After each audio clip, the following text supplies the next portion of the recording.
Uma instituição Feluma. É isso, turma. Hora da gente falar de saúde. Doutor Alan Marques está aqui com a gente, médico, palestrante, professor da Faculdade de Ciências Médicas aqui de Minas Gerais. Ô doutor, seja bem-vindo, boa tarde, tudo bem? Boa tarde, Júnior, boa tarde a todos, sempre um prazer estar aqui com vocês. Prazer, todo nosso, sempre quando o senhor está aqui, doutor, o papo é sempre muito bom. Tem algumas perguntas que chegaram, mas eu queria bater um papo inicial sobre essa relação do estresse com o coração. Porque, acho que eu vou fazer a pergunta mais direta. A pessoa que está muito estressada, ela pode ter um problema de coração ou o problema de coração pode se agravar por meio do estresse? Gente, vocês viram que essa empresa de cidadania italiana aprontou no programa Pânico? Escuta só. Eu fiquei sabendo que eu tenho direito à cidadania italiana no ano passado. E aí fiquei impressionada com o que eu vi na TV. A Pátria Cidadania localizou a documentação inteira do Emílio Surita e do Sami. Ou isso é lenda urbana? Não, não é lenda não, Júnior. Na verdade, quando você tem estresse, principalmente aquele estresse mantido ali, né? Você tem uma alteração de alguns hormônios. Entre eles, os principais, o cortisol e a adrenalina. E esses hormônios, eles causam muito malefícios quando em excesso. Eles fazem a pressão subir, faz colesterol subir, faz taquicardia, arritmias. E isso aumenta o risco de ter um evento cardiovascular, por exemplo, um infarto.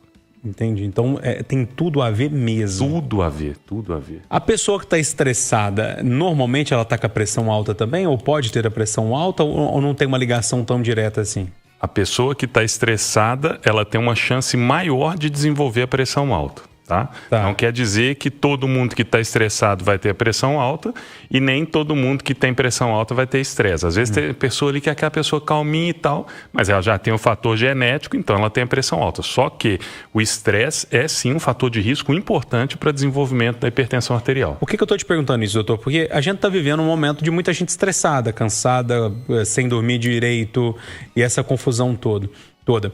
Isso tem levado mais pessoas ao cardiologista ou ainda não dá para sentir? Sim, não dá para mensurar isso? Não, dá, e é até interessante o seguinte. Todo paciente que chega em mim, que está com pressão alta e tal, que tem algum problema cardíaco, ele vira para mim, ô doutor, mas sabe o que é? É porque a minha profissão é tão estressante, o meu dia a dia é tão estressante. Eu falei, mas todos, pode ser de qualquer profissão, ou seja, na verdade o estresse não está na profissão, está em todo mundo.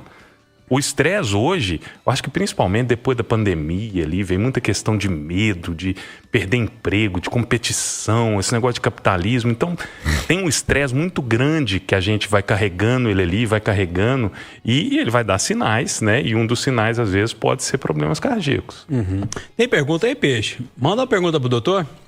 Olá, Júnior. Olá, doutor. Boa tarde a todos aí da bancada. Teria alguma fruta para que a gente pudesse comer, a pressão assim sempre ficasse normal, a gente não precisasse tomar algum tipo de remédio? Me fala aí e uma boa tarde a todos. Diz que bom é chuchu, né? Mas não é fruta, legume, né?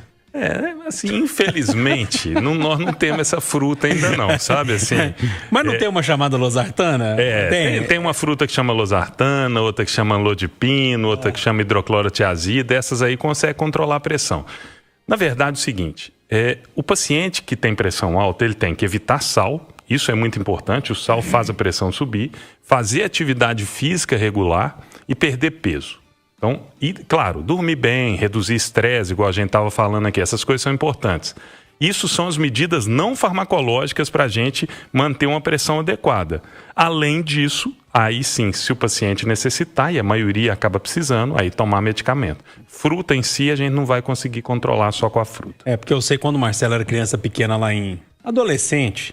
lá em Ribeirão das Neves, o pessoal falava muito disso, né, mas chuchu era bom pra pressão alta. Falava que comer chuchu chá de chuchu, comer chuchu era bom. Entendi. Pois é, mas você tá falando uma coisa... É só você comer o chuchu e tomar seu remédio de pressão, sua pressão vai ficar ótima. Mas você tá falando uma coisa interessante, falando de chuchu, me lembrou o seguinte, meu pai era hipertenso.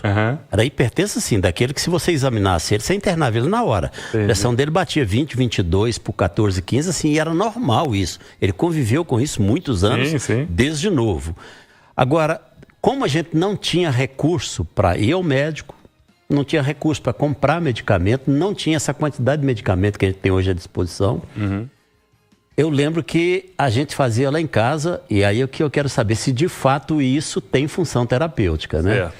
A minha mãe fazia chá da folha de chuchu, a folha seca. Pegava a folha seca na parreira de chuchu, fazia o chá e o meu pai tomava. Era o único remédio que ele tomava para a pressão dele.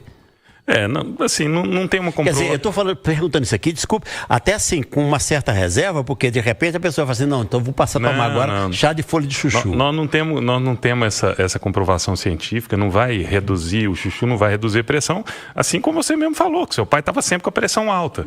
O grande problema da pressão é que a pessoa às vezes acha que, hoje eu estou com dor de cabeça, então estou com pressão alta, aí vai lá e mete a pressão alta. Mas nos dias que ela não tiver com a dor de cabeça, ela vai estar alta também, se o paciente tiver pressão alta, porque a hipertensão não causa sintoma. Nós tivemos um presidente dos Estados Unidos, mais ou menos em 1950, se não me engano, não lembro o nome do presidente, que ele era hipertenso e até nessa época eles achavam que não precisava tratar a hipertensão. Ele morreu de AVC hemorrágico. Aí depois disso é que foram surgindo os estudos e viu que quando você trata a pressão, quando você reduz aquela pressão, você reduz o risco do paciente ter AVC, de ter infarto, insuficiência cardíaca. Então, assim, tem coisas que ajudam, tá? Mas o que vai resolver mesmo nos casos necessários é o remédio. Tá certo. Tem mais, Peixe? Manda mais uma aí. Boa tarde, Júnior Moreira. Meu nome é Marília do Bairro IP. Gostaria de saber, doutor Alain, se excesso de vitamina eleva ou pode abaixar a pressão, como cálcio e outras vitaminas. Eu tenho uma parente que é diabética e tem tomado os complexos de vitamina. E ela tem tido a pressão, semana foi 9/4. E a gente está preocupado com isso. Tenha uma boa tarde. Bom, a vitamina em si, ela não vai nem aumentar, nem reduzir a pressão. A gente tem que lembrar o seguinte, tem que tomar aquilo que precisa. Não tem que ficar tomando vitamina em excesso também.